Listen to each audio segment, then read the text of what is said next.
Hi everybody, this is Kim, and today I'm going to talk about Miss Mildred Hemmons Carter, who is a female Tuskegee Airman. She was born in 1921 in Alabama. Her family moved around a lot, but they did eventually settle in Tuskegee. When she was 15, she enrolled in Tuskegee Institute. It was institute at that time, not university. By the time she was 20, she had gotten her business degree. When she was 17-ish, she worked at the office that processed the applications for the CPTP program, which is the Civilian Pilot Training Program.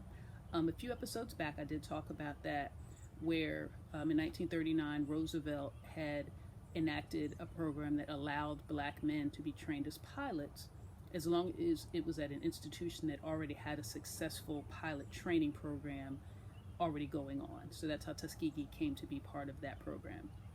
But anyway, she said that she saw all these guys coming through and she was like, hey, I can do this. So she applied, but she was denied because she was only 17 at the time. So she waited a year, she applied again, she was accepted, and she was actually part of the very first graduating class with that program, which once she got her official pilot's training certificate, it made her the very first female pilot in the state of Alabama.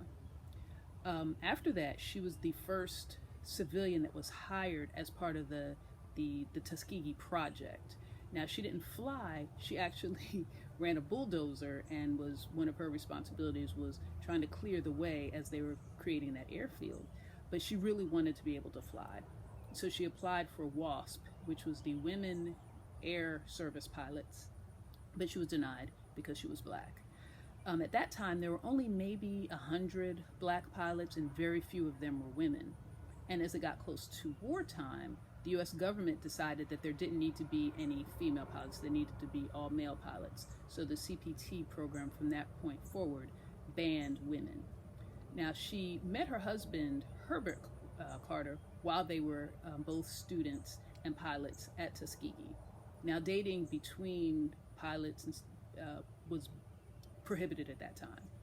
So what they would do is they would meet up in the air, and they would, look out the windows and make kissy faces and blow kisses and wave and smile at each other. That's kind of how they courted. They did end up getting married in 1942 at the Tuskegee Airfield Chapel, and they had 3 kids.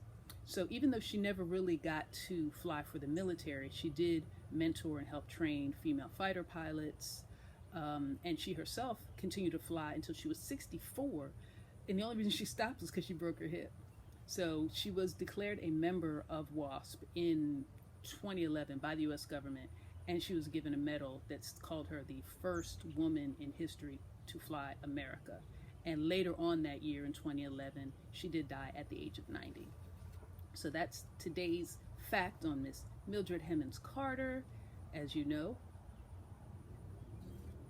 if you like this content, follow us on all social media: Facebook, Instagram, Twitter, IG, and LinkedIn and YouTube at blackbe4u.com. If you like this shirt I'm wearing, you can also get this on our website at blackbe4u.com. Empowering our future by honoring and preserving our past. This is Kim. Have an amazing day.